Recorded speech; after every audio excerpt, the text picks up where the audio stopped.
2019년에 백인 여자 경찰인 앰버 가이어가 자기 집이 3층인데 우리 아파트 그럴 때 있지 않아요? 저도 한 번씩 우리 집 아닌데 막 삑삑삑 누르거든요. 저희 집이 30층인데 뭐 32층에 갈 때도 있고 29층에 갈 때도 있고 막 몇 번씩 눌러요. 그래도 보면 우리 집이 아니에요. 이럴 때가 있는데 3층에 살던 여자 경찰이 4층을 간 거예요. 그래서 4층에 문을 열었는데 문이 열린 거예요. 그래서 자기 집인 줄 알았나 봐요. 그런데 거기에 웬 흑인 남자가 앉아서 아이스크림을 막 먹고 있는 겁니다. 그러니까 도둑이 들었구나, 강도가 들었구나, 너무 놀라가지고 총을 빼서 쐈어요. 그래서 그 흑인이 총에 맞아서 현장에서 사망하고 말았습니다. 그런데 알고 보니까 한층 잘못 올라간 거죠.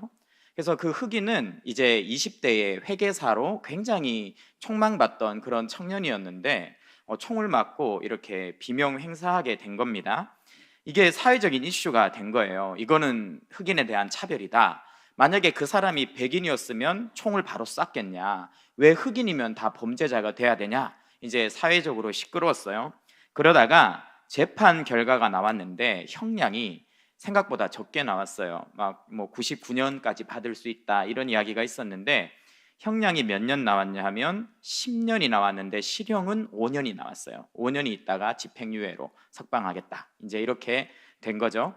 흑인들이 엄청 화가 났어요. 이게 만약에 흑인이 아니라 백인이었다면 형량이 이렇게 나왔겠냐? 그리고 총이나 쐈겠냐? 우리 흑인들에 대한 인종차별이다. 그러면서 온 나라가 시위의 열기로 시끄러워지고 사회 분열이 막 일어나는 사건들이 있었습니다. 이 세상에는요, 수많은 담이 존재해요.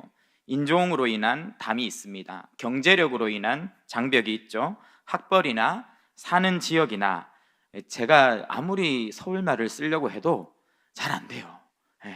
이 담이 있어요. 이 서울말이라는 높은 담을 넘기가 너무 어려워요. 그리고 뭐 우리가 어떤 차를 타느냐, 어떤 백을 들고 다니느냐, 나는 에르메스를 들고 다니는데 저쪽 사람은 이마트 트레이더스 가방을 메고 가면 차이가 나겠죠. 이런 것들로 인해서 수많은 격차, 장벽들이 우리 안에 존재하는 것 같아요. 도대체 이 세상에는 왜 이렇게 많은 장벽들이 있는 걸까요? 문제는 차별을 저지르고 그렇게 벽을 통해서 다른 사람들을 다치게 하는 사람들이 내가 상처를 주고 있는 것조차 모르고 그렇게 자연스럽게 차별을 하고 세력을 이루면서 살아가더라는 겁니다. 이 세상은 그렇게 담을 쌓는 세상이에요. 담을 쌓고 사는 사람들은 다 자기가 잘나서 이 정도 사는 거야 이렇게 어쩌면 생각을 합니다. 좋은 집에 재벌의 가문에 태어난 사람은 그것이 축복이라고 생각하기보다는 내가 전생에 뭔가 잘한 게 있지 않겠어? 이런 착각들을 할 수가 있죠. 그리고 내가 무엇인가 그럴 만한 자격이 있기 때문에 이렇게 좋은 환경을 얻은 거야 이렇게 생각할 수가 있습니다. 옛날부터 그랬어요. 우리나라는 조선시대 이전에 이미 반상제도가 있어서 태어날 때부터 귀족들 있었죠. 태어날 때부터 잘 먹고 잘 살고 기와집에 사는 사람들이 있었고 아무리 재능이 있고 특출나도 태어날 때부터 노비로 태어나면 평생 그냥 다른 사람의 종노릇을 해야 되는 상황이 되었던 겁니다. 인도에는 카스트 제도가 있죠. 이처럼 인간과 인간 사이에 급을 나누고 선을 긋고 담을 쌓는 중심, 거기에 뭐가 있냐면요, 사람들이 마치 자기가 재능이나 태어나면서 어떤 특별한 선물처럼 받은 것들을 자기의 자격, 나의 의, 내가 대단해서 이룬 것처럼 착각하는 데서 오는 것입니다. 자신의 행위와 공로를 대단하게 여기는 거죠. 오늘날에도 이런 반상의 문화나 이제 더 이상 우리나라는 카스트 제도 같은 게 없죠. 그럼에도 불구하고 끊임없이 학업, 직력, 직업, 생활 수준이나 인종, 선진국에 사냐 후진국에 사냐 이런 것들로 인해서 서열과 가치를 정하는 담이 여전히 존재하고 있는 것을 보게 됩니다. 특별히 오늘 본문에서도요, 담을 쌓는 사람이 등장해요. 그들은 바로 유대인들입니다. 이 유대인들은요, 하나님이 자신을 특별하게 선택한 대단한 선택받은 민족이라고 생각을 했어요. 그런데 사실은 은혜였죠. 정말 아무것도 없었던 아브라함, 자식조차도 없었던 아브라함을 하나님께서 은혜로 불러주시고 그 아브라함의 후손을 하나님께서 축복해 주셔서 나라를 이루게 하셨죠. 애굽에서 꺼내주시고 광야에서 40년 동안 너무나 따뜻하게 인도해 주시고 가나안 땅조차도 선물로 다 주셨는데, 이 이스라엘 백성들은요, 그것이 마치 자기들이 혈통적으로 이런 율법을 잘 지키고 할례를 잘 받았기 때문에 정말 이런 축복을 받은 거다, 우리가 특별한 거야, 이렇게 착각을 하기 시작한 것입니다. 온 세상에서 자신들만이 율법을 가지고 율법을 지키는 하나님의 사랑받는 민족이라고 생각했던 것이죠. 그러다 보니까 이방인들을 뭐라고 생각했어요? 우리 한국 사람들을 뭐라고 생각할까요? 지옥의 땔감이다. 이 유대인 신학자들이 엄청 깊이 고민했어요. 도대체 우리 유대인만 지구에 있으면 되는데 왜 쓸데없이 하나님은 저 많은 외국 사람들을 만드셨을까?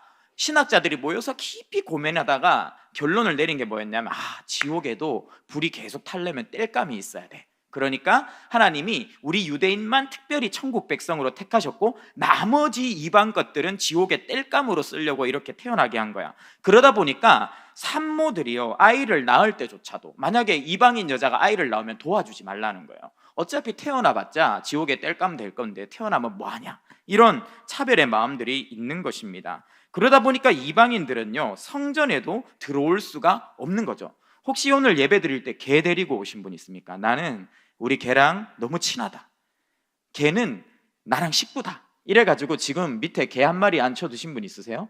없어요. 아무리 개를 사랑해도 여기에는 데려올 수가 없죠. 그런데 이방인들을 그렇게 여겼다는 겁니다. 어떻게 개 같은 이방인들이 성전에 들어올 수가 있겠어? 물론 하나님을 경외하는 이방인들을 위한 이방인의 뜰이라는 것은 있었지만 그 이상은 들어오지 못하게 철저하게 막았다는 겁니다. 에베소서 2장 12절 말씀, 그래서 이런 담이 생겼어요. 같이 읽어보겠습니다. 시작. 그때 너희는 그리스도 밖에 있었고 이스라엘 나라 밖의 사람이라 약속의 언약들에 대하여는 외인이요 세상에서 소망이 없고 하나님도 없는 자이더니. 너희가 누구예요? 유대인 너희는 그리스도 밖에 있었어. 이방 나라 사람이었어. 이스라엘 밖에 있었어. 그래서 언약, 하나님의 구원의 약속에는 해당 사항이 하나도 없고 외인이며 세상적으로도 소망이 없고 하나님조차도 없었던 그런 담 밖에 있었던 인생들이고 우리 유대인만 우수한 종자다, 이렇게 생각을 했던 것입니다. 그런 거짓과 차별의 담들이 엄연히 유대 문화 안에도 성경 안에도 교묘하게 존재하고 있었던 것이죠.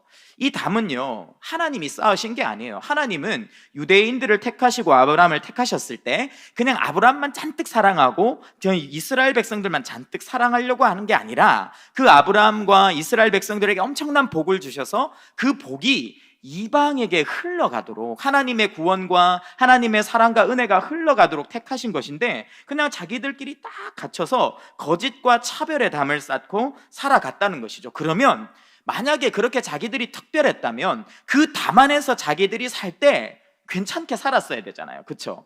정말 특별한 것처럼 살아야 됐는데 그 담 안을 들여다보니까 실상이 어땠다는 겁니까? 겉으로는 우리는 선민이고 하나님의 사랑을 받은 백성이다, 끊임없이 그렇게 말을 했지만 유대인들의 삶을 깊이 들여다보니까 다 외식인 거예요. 율법을 입으로만 말하지 지키지는 못하면서 은밀한 곳에서는 딴짓을 하고 살아가고 있었다는 것입니다. 겉만 화려하지 속은 텅 빈 그런 상태에 있었죠. C.S. 루이스는요, 순전한 기독교에서 이런 것을 바로 교만이라고 이야기를 했습니다. C.S. 루이스가 쓴 부분을 제가 읽어드릴게요.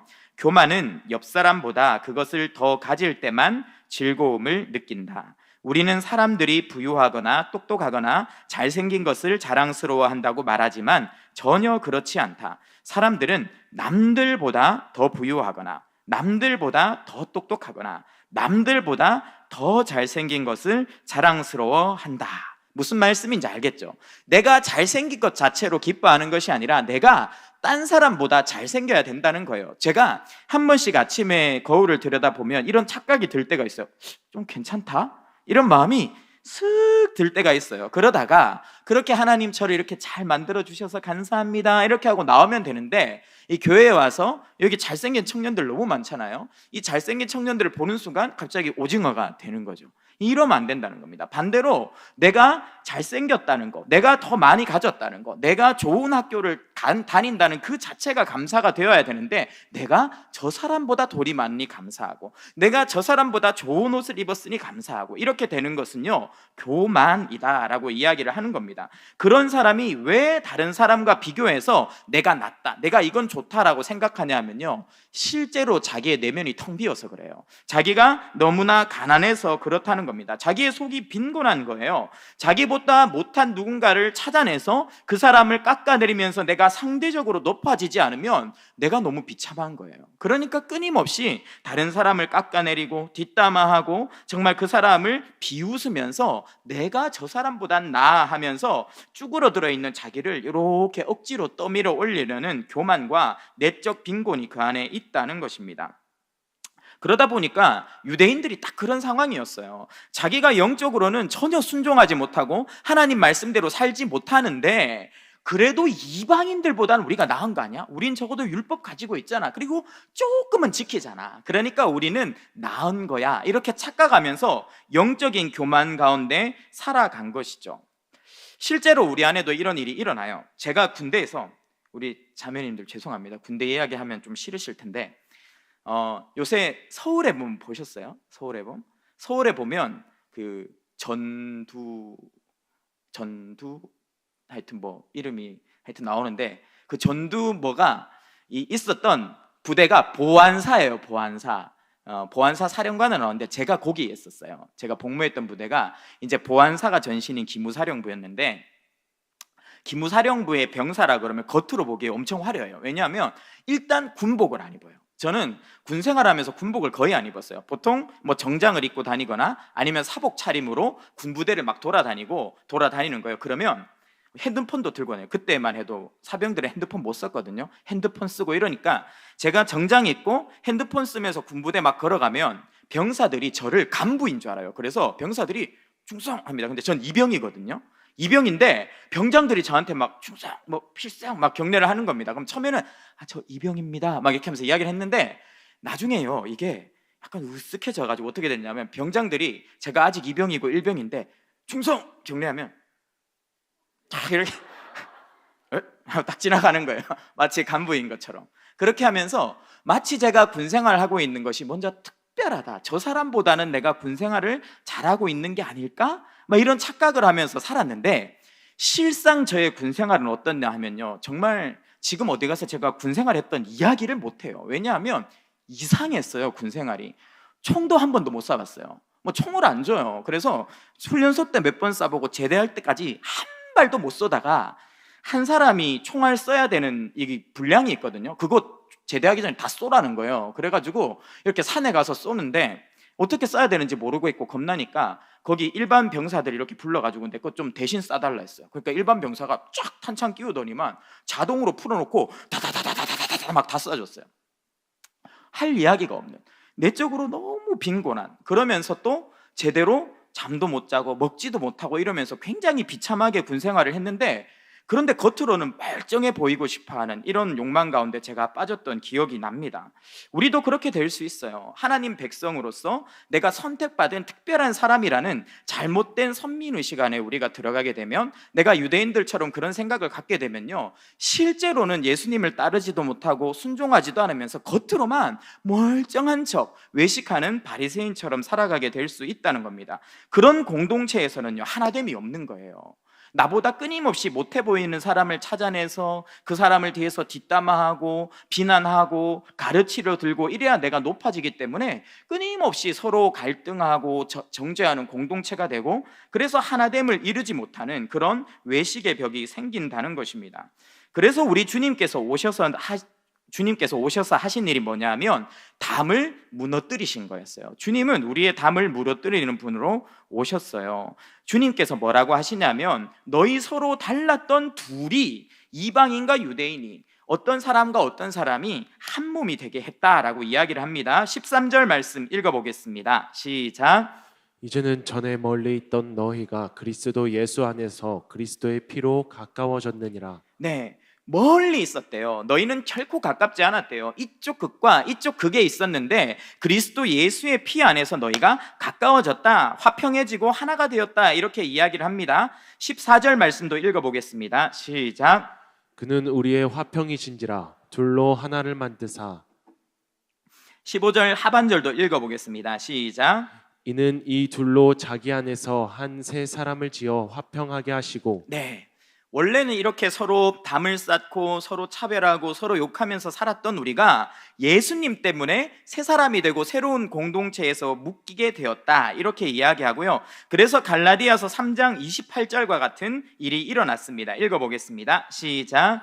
너희는 유대인이나 헬라인이나 종이나 자유인이나 남자나 여자나 다 그리스도 예수 안에서 하나이니라. 네, 유대인이나 헬라인이나, 그렇게 너희가 선민이라고 말하며 이방인들을 차별했던 유대인이나, 아니면은 유대인들하고는 상종도 하기 싫어했던 너희 헬라인들이나, 또는 남자나 여자나, 정말 뭐 이렇게 갈등하고 서로 대립하고 있는 가장 극단으로 있는 존재라 할지라도 예수 그리스도 안에서 하나가 되는 공동체로 만들어 주셨다. 그러면 도대체 어떻게 예수님 안에서는 원수가 하나 되나? 도대체 어떻게 예수님 안에서는 완전히 멀리 있던 사람들이 가까워지고 하나의 가족을 이루게 되나? 그것이 바로 이 13절 하반절과 14절에 나와 있는 내용인데요. 같이 읽어보겠습니다. 시작. 그리스도의 피로 가까워졌느니라. 그는 우리의 화평이신지라 둘로 하나를 만드사 원수된 것 곧 중간에 막힌 담을 자기 육체로 허시고. 무슨 말입니까? 예수 그리스도께서 자신의 피로, 자신의 육체로 도저히 가까워질 수 없는 두 대상 가운데 있었던 담을 허무셨다는 거예요. 그래서 그 예수 그리스도의 희생 때문에, 그 예수님이 담을 허물어 주셨기 때문에 우리가 하나가 됐다, 이렇게 이야기를 합니다. 그럼 이게 도대체 무슨 이야기냐? 이 구약적인 배경을 갖고 있는데요. 구약 성경에서 사실 유대인들 말고 이방인들은요, 이방인의 뜰까지만 갈 수 있었고 제단 가까이는 갈 수 없었어요. 그 또 유대인들 안에서는요, 제사장들만 성소 안으로 들어갈 수 있고 나머지 유대인들은 제단까지만 갈 수 있었어요. 그런데 또 제사장도 나눠집니다. 보통 제사장들은 성소까지만 들어가지만 대제사장만 1년에 딱 한 번 지성소에 들어갈 수 있는 끊임없이 그런 담이 있는 상황이었는데, 예수님께서 십자가에서 희생의 피를 흘려서 돌아가실 때 이 지성소의 휘장, 담이 찢어졌다는 거예요. 엄청나게 두꺼운 지성소의 휘장이 이렇게 두꺼웠다 하거든요. 이게 사실은 커튼이 아니에요. 거의 담이에요. 이것이 반으로 쭉 찢어졌다고 합니다. 마가복음 15장 37절 말씀 읽어보겠습니다. 시작. 예수께서 큰 소리를 지르시고 숨지시니라. 이에 성소 휘장이 위로부터 아래까지 찢어져 둘이 되니라. 예수님이 큰 소리를 지르시고 마지막에 돌아가셨어요. 그때 성경에 놀라운 기록이 나와요. 휘장이 위로부터 아래로 쭉 찢어졌다, 이렇게 나옵니다. 방향이 굉장히 중요해서 위에서부터 아래로. 왜 하필이면 위에서부터 아래인가? 하늘에서 땅으로 하나님의 진노가 쏟아 부어진 거죠. 예수님이 십자가 위에서 모든 죄를 지고 죽으실 때 예수 그리스도, 모든 인류의 죄를 감당하신 그분이로 하나님의 진노가 쏟아진 겁니다. 불붙는 하나님의 진노가. 예수 그리스도가 그 하나님의 진노를 받으시고 돌아가셨어요. 그때 이 예수 그리스도의 몸이 하나님의 진노에 맞아서 찢어지신 것처럼, 하나님의 진노로 인해 십자가 위에서 찢긴 것처럼 예수 그리스도의 몸과 같은 휘장이 찢어졌다는 겁니다. 히브리서 10장 19절 20절 말씀 같이 읽어보겠습니다. 시작. 그러므로 형제들아, 우리가 예수의 피를 힘입어 성소에 들어갈 담력을 얻었나니 그 길은 우리를 위하여 휘장 가운데로 열어놓으신 새로운 살 길이요 휘장은 곧 그의 육체니라. 예, 휘장이 뭐라고요? 지성소에 있던 휘장이 예수님의 몸이다. 그런데 예수님이 십자가 위에서 우리를 대신해서 찢기실 때 가장 강력한 담과 같았던 휘장이 찢어지면서 누구든지 지성소로 들어갈 수 있는, 유대인이나 이방인이나 예수 그리스도를 믿기만 하면, 그분이 나의 모든 죄를 지시고 십자가에서 죽으시고 부활하셨다는 것을 믿기만 하면 지성소까지 들어갈 수 있는 하이웨이가 열렸다, 이렇게 이야기를 하고 있는 것입니다. 예수님이 완전한 제물이 되셨기 때문에 이 일이 일어난 거죠. 그래서 누구나 하나님 앞에 지성소에 들어갈 수 있는 새로운 사람이 되었고 그로 인해서 큰 은혜와 축복을 받게 되었습니다. 이렇게 하나님 앞에서 그리스도의 십자가를 통해 새롭게 태어난 사람들, 새롭게 새 생명을 얻은 사람들은요, 차별 없는 새로운 사회를 만드는 구성원이 됩니다. 율법, 제사, 제사장, 레위인, 유대인 이런 구별을 필요로 하지 않고 모두가 똑같은 왕 같은 제사장이 돼서 하나의 공동체를 이루게 되는 것이죠. 이걸 좀 예로 들어보면 이런 것과 같아요. 어떤 고3 교실에 학생들이 모여 있습니다. 이번에 수능 쳤죠? 이제 파릇파릇한 새내기들이 올라올 거예요. 새내기들이요, 이제 지금은 아직 입시 결과가 안 나오고 그렇고 있기 때문에 이 교실에서 막 이야기를 할 거예요. 너는 어느 대학 갔니? 이 대학 갔니? 저 대학 갔니? 막 물어보면서 그래도 평소보다 성적을 좀 잘 받고 결과가 좋아서 좋은 대학 가는 친구들은 막 지금 엄청 신났을 거예요. 반면에 저처럼 시험을 말아먹은 사람들은 고3이 끝나고 이제 다른 사람들은 대학 간다고 좋아하는데 저는 바로 수능 다음 날부터 재수 공부 시작했거든요. 그런 사람도 있어요. 그래서 그 성적표 하나 때문에 막 차별과 담이 일어나는 거죠. 이쪽은 축제고 이쪽은 거의 뭐 불구덩이고 막 이런 상황이 일어나는 겁니다. 그래서 막 서로 뭐 누가 잘 가냐 못 가나 이런 걸 비교하고 있는데 갑자기 교실 문이 드르륵 열리더니만 하버드 대학 총장님이 들어오셔서 영어로 이야기하는 거예요. Hello everyone. 이 다음부터는 한국말로 하겠습니다. 전혀 되지 않아요. 내가 미국에서 여러분을 만나러 왔어요. 그런데 여러분들 여기 있는 반 모든 친구들은 우리 하버드에 특별 합격을 시켜드리겠습니다. 등록금도 정부에서 다 대드릴 거고 그 다음에 생활비도 몇 억이 들더라도 우리 미국에서 지원을 할 것입니다. 그렇게 해서 졸업을 할 때까지 여러분들의 언어의 부족함, 공부의 부족함을 다 도와드려서 졸업을 시켜드리고 앞으로 우리 미국 최고의 기업들에서 최고의 연봉을 받으면서 일할 수 있도록 도와드리겠습니다. 바이바이 이렇게 했어요. 그럼 어떻게 되겠어요? 이 친구들이 그때부터는 서로를 차별하고 급을 나눴던 성적표가 소용이 있어요, 없어요? 없는 거예요. 엄청난 은혜가 부어지니까 이 그전에 자기가 전부라고 믿었던 성적표가 초라해져 버리고 빛이 없어지는 거죠. 그러면서 모두가 기뻐하고 모두가 그 엄청난 선물 안에서 하나가 될 수 있는 겁니다. 아마 다 얼싸안고 울었을 거예요. 정말 다 함께 기뻐하면서 파티를 열었을 것입니다. 이 말씀이 골로새서 3장 10절에 나와 있습니다. 같이 한번 읽어보겠습니다. 시작. 새 사람을 입었으니 이는 자기를 창조하신 이의 형상을 따라 지식에까지 새롭게 하심을 입은 자니라. 11절도 읽어주세요. 시작. 거기에는 헬라인이나 유대인이나 할레파나 무할레파나 야만인이나 즉 종이나 자유인이 차별이 있을 수 없나니 오직 그리스도는 만유시요 만유 안에 계시니라. 예, 이해가 되시죠? 3장 10절에 우리가 예수 그리스도의 은혜 때문에 새 사람이 되었다. 그래서 우리는 지식에까지 완전 뇌구조가 바뀐 하나님의 백성들이야. 복음으로 우리는 리셋됐어. 그런 이에게는 우리 그렇게 큰 은혜를 받은 우리에게는 헬라인이나 유대인이나 할레파나 무할레파나 야만인이냐 스구디아인이냐 이런 거 종이나 자유나 이건 차별이 필요가 없이 우리는 완전히 하나 되는 새로운 공동체를 이루게 된 거야. 그래서 우리는 이제 누구냐가 아니라 인간 대 인간으로 만날 수 있게 됐어. 이렇게 이야기하는 겁니다. 마치 아까 그렇게 하버드 대학 총장님이 모든 것을 허락해 준 그 반 학생들이요, 그 이후부터는 성적 갖고 고민하지 않고 그때부터 줄 세우기지 않고 으쓱거리지 않고 그냥 다 벗어 던지고요,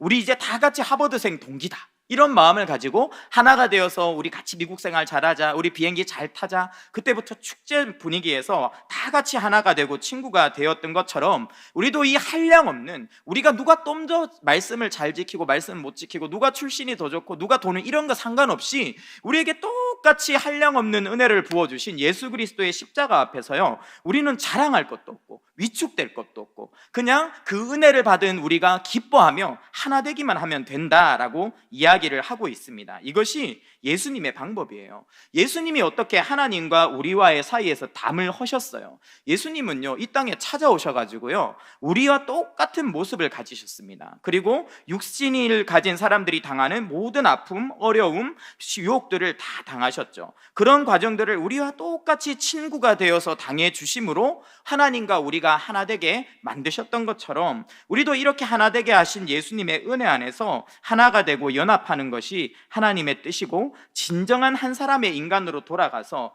내 모든 자랑들, 내 모든 위선들, 내 모든 어떤 껍데기들을 내려놓고 예수님처럼 그 사람과 동일한 자리에 내려가서 같이 아파해주고 같이 울어주고 같이 친구가 되어주면서 공동체를 이루는 것이 하나님의 뜻이라는 겁니다. 아까 전에 미래준비팀 교사 광고가 나왔어요.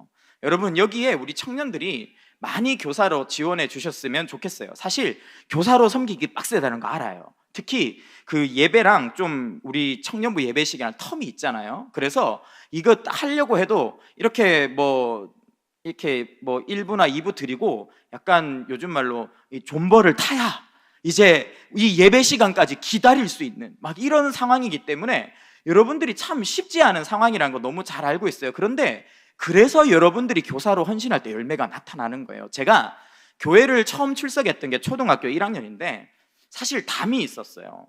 보통 다른 친구들은 집사님 딸이나 권사님 아들이나 이랬어요. 근데 저는 그렇지 않았어요. 저 집에서 저랑 저 동생만 교회 출석했거든요. 부모님 안 나가셨어요. 왜냐하면 부모님이 엄청나게 큰 유흥업소를 본격적으로 경영하고 계셨기 때문에, 부모님이 들으면 안 좋아하시는데 약간 이렇게 두 분은 안 나오시고 우리만 보냈어요. 그래가지고 교회를 갔는데 벽이 있더라고요.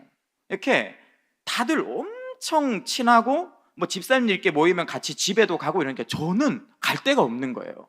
친구도 없는 거예요. 그리고 교회 용어 이런 걸 잘 모르는 거예요. 그래도 이 초등학교 1, 2학년 이래도 약간 교회 분위기, 교회 모드 있잖아요. 밖에서는 막 싸우고 그러다가 교회 들어가는 순간 교회 모드를 딱 키면 할렐루야 막 이렇게 하면서 살짝 이렇게 사람이 부드러워지고 온화해지고 그런 게 있어요. 그런데 그런 것도 잘 모르고 생 날 것 그대로 교회를 가니까 너무 거친 거예요.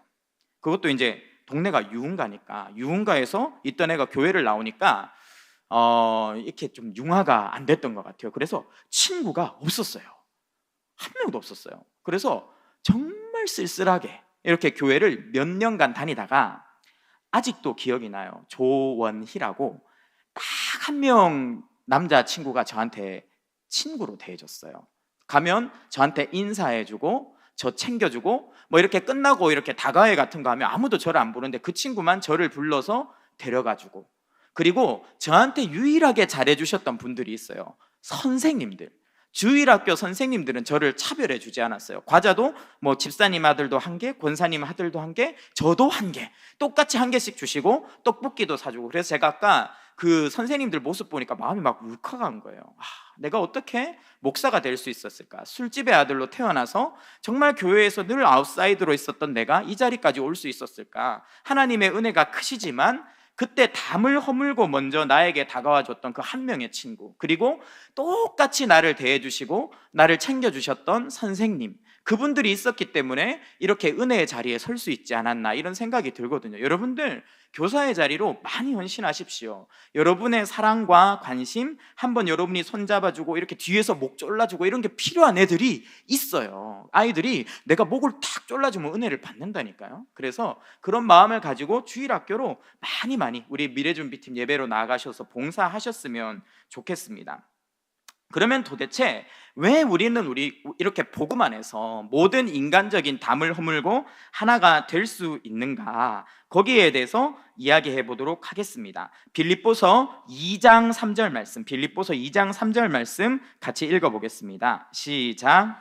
아무 일에든지 다툼이나 허영으로 하지 말고 오직 겸손한 마음으로 각각 자기보다 남을 낮게 여기고. 네, 예수님이 나를 사랑하시고 섬겨주셨기 때문에 그 은혜를 받은 우리는요, 한없이 겸손해지는 거예요. 내가 십자가 앞에 서면, 그분의 은혜 앞에 서면 내가 얼마나 비참한 죄인지를 꽉 깨닫게 됩니다. 정말 충만하게 깨닫게 돼요. 그러면 더 이상 다른 사람들을 내가 함부로 대하거나 차별하거나 못났게 여길 이유가 없이 그냥 그 사람도 나보다 더 낮게 여기는, 그 사람의 아래로 내려가서 그 사람을 이해하고 섬기는 예수님의 마음을 갖게 된다는 것입니다. 그런 마음이 있을 때, 그 겸손한 마음이 있을 때, 그 예수의 사랑으로 말미암은 그 마음이 있을 때 우리가 하나 될 수 있다는 것이죠. 제가 더 사랑의 교회 온 지 좀 오래됐어요. 이제 조금 있으면 15년 꽉 채우고 내년 1월 1일 되면 딱 16년 차로 넘어가는데, 우리 교회에 처음 왔을 때 문제가 많았어요. 지금도 문제가 많지만 그때는 더 많았어요. 어떤 문제가 많았냐면, 제가 그 대구에서 사역하다 왔잖아요. 근데 제가 사역하던 교회에서 청년으로 있다가 갑자기 전도사가 됐어요. 우리 하성민 전도사님도 여기 청년으로 계시다가, 그쵸? 우리 전도사님으로 되셨잖아요. 저도 될 줄 몰랐어요. 그냥 신대원 합격해가지고 청년부 담당 목사님한테 신대원 합격했다니까 이력서 가져오라는 거예요. 그래서 예? 이력서가 뭐예요? 써본 적도 없는데. 그러니까 대충 이거 종이 줄 테니까 써서 오라는 거예요. 써서 딱 냈어요. 그리고 나서 2시간 있다가 내일부터 출근해 이러는 거예요. 그래가지고 아직 신대원도 입학 안 했는데 정장도 한 벌도 제대로 된 게 없는데 이번 주부터 설교를 하라고 통보를 받은 거예요. 그래가지고 얼른 정장 한 벌 사 입고 설교 준비해서 막 이렇게 이 초등부 예배를 인도하기 시작했어요. 그런데 그때 목사님들이 저한테 경고하셨던 게 하나 있어요. 야, 너는 이 교회 청년 출신이야. 그러니까 그런 경우가 없었거든요. 이 교회 청년 출신이니까 너는 조심해야 돼. 특히 결혼도 안 했지, 여자친구도 없지. 그러니까 특히 자매들을 조심해야 돼. 잘 대해야 돼. 앞으로 너의 아무리 친한 자매들이 너한테 인사하더라도 웃으면서 인사 받지 말고 고개만 이렇게 하라는 거예요. 그래서 그렇게 했어요. 그렇게 해야 된다는 거예요. 그래서 제 동기 자매들이나 막 제가 막 오빠 오빠 부르는 친구들이 아, 전도사님 이렇게 하면 이렇게 하고 지나갔어요. 그리고 절대로 교회 안에서 길 가다가 히닥거리면서 청년들하고 이야기하지 말라는 거예요. 그래가지고 청년들하고 그때부터 완전히 단절된 섬으로 살았어요. 그래서 그거를 한 2년 하다가 우리 교회로 온 거예요. 그러니까 저는 교회가 다 그런 줄 알고요. 우리 교회 와서 선생님들이 인사하거나 청년들이 인사하면 이랬어요. 그리고 말을 섞지 말라 그랬거든요. 그래서 고등부 막 예배 인도 가가지고요, 설교만 하고 그 다음에 교사 모임 가면 가만히 앉아 있었어요. 말하면 안 되는 줄 알고. 거기서 그랬거든요. 그래서 몇 달을 그냥 이게 원래 그런 거다 생각하고 지냈는데, 한 4개월, 5개월 지나고 나서 목사님 한 분이 저를 불렀어요. 그러더니만 이지한 목사, 이상한 소리가 들려 이러는 거예요. 그래서 왜요? 그러니까 너 대인관계 장애래. 인사를 안 한다며 이러는 거죠. 인사했는데요. 말 시켜도 말을 안 한다며. 나름대로 했는데 너 절대 그러면 안 된다는 거예요. 좀 인사도 하고 말도 하고 교사 모임 들어가면 이야기도 하고 이렇게 해야 된다는 거예요. 근데 그때까지 우리 교회에서요, 우리 고등부 선생님들이 또 우리 교회에 있던 목사님들이 제가 맨날 그냥 이렇게만 하고 다니는데도 다 품어주셨어요. 막 이상하다고 생각하지 않고 이상한 전도사 데려온 더 사랑의 교회는 각성해라, 내보내라 이런 거 절대 하지 않고 그냥 이렇게 품어주셨어요. 그래서 제가 실수할 때도 아무 말도 안 하고 뒤에서 섬겨주시고 빵꾸 내면 도와주시고, 제가 고등부 섬길 때 얼마나 선생님들이 저를 도와주셨냐면, 심지어 여름 수련회나 이런 거 왔을 때 제가 능력이 부족해요. 잘 못해요. 그러니까 선생님들이 그 아이들과 할 공과책도 다 만들어서 저한테 가지고 와서 검사 받으시고, 교사 강습회도 선생님들이 스스로 다 하시고, 막 그렇게 하면서 제가 부족하기 때문에 설교에만 집중할 수 있도록 많이 도와주셨거든요. 그래서 15년을 있었던 거예요. 근데 이게 예수의 공동체라는 거예요. 여러분, 새로운 청년들이 많이 들어오죠. 새로운 청년들이 오는 게 기쁘시죠? 네, 기뻐야 돼요. 그리고 그 청년들이 우리 교회의 분위기를 모를 수 있어요. 우리 교회는 주여 부르짖고 기도하겠습니다 하면 같이 주여 하고 하나님 아버지 한국어로 기도하는데, 혹시나 순복음교회에 있다 온 청년들은 yar라마 샬라마 요모라비 숑빠이 하면서 막 이런 기도를 옆에서 막 흔들면서 할 수 있어요. 그럴 때 어머나 이러면서 도망가지 말고, 놀래지 말고, 두려워하지 말고 이야기해주고, 우리 교회는 좀 그런 분위기는 아니다 이렇게 잘 말해주고, 이런 걸 말해줄 때 또 마귀야 물러가라 이렇게 하지 말고, 아 그래요? 이렇게 하면서 맞춰가고, 서로 나보다 남을 낮게 여기면서 예수님의 사랑 때문에 섬긴다면, 우리 청년부에 지금 계속 더 많은 형제자매들이 들어오고 있잖아요. 우리는 그 예수의 사랑 안에서 온전한 하나됨을 이루게 될 것입니다.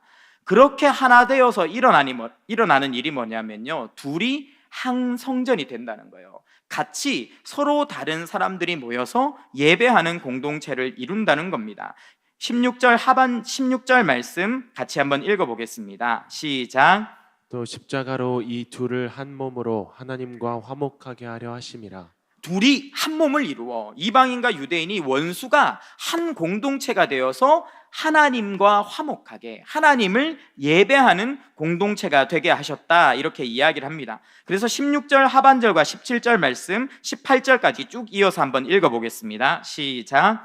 원수된 것을 십자가로 소멸하시고 또 오셔서 먼 데에 있는 너희에게 평안을 전하시고 가까운 데 있는 자들에게 평안을 전하셨으니 이는 그로 말미암아 우리 둘이 한 성령 안에서 아버지께 나아감을 얻게 하려 하심이라. 네, 이것이 교회라는 겁니다. 서로 다르지만 한 공동체를 이루어 하나님을 예배하고, 그리고 하나님을 예배하고 있지 않은 또 다른 사람들을 찾아가고 그들에게 선교하고 복음을 전해서 더 많은 사람들이 하나님께 끊임없이 예배하는 공동체, 그것이 바로 교회의 본질이라고 하는 거예요.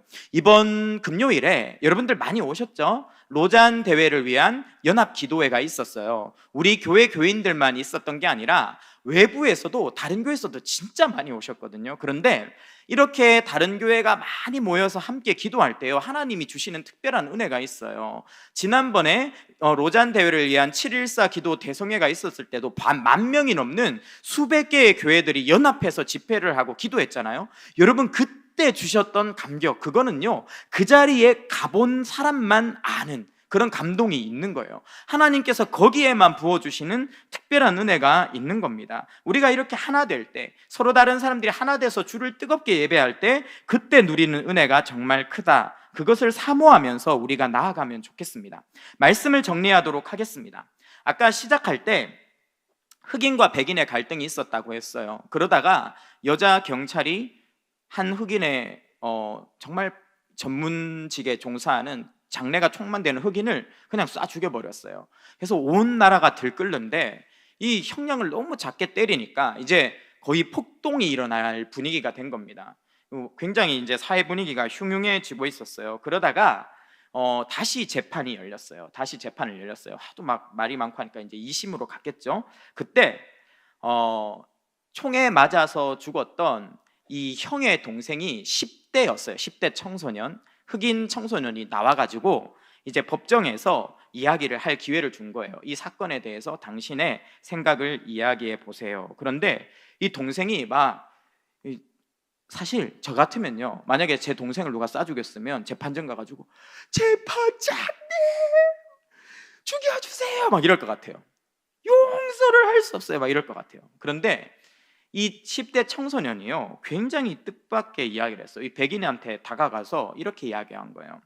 당신이 진심으로 잘못을 뉘우친다면 저는 용서할 수 있습니다.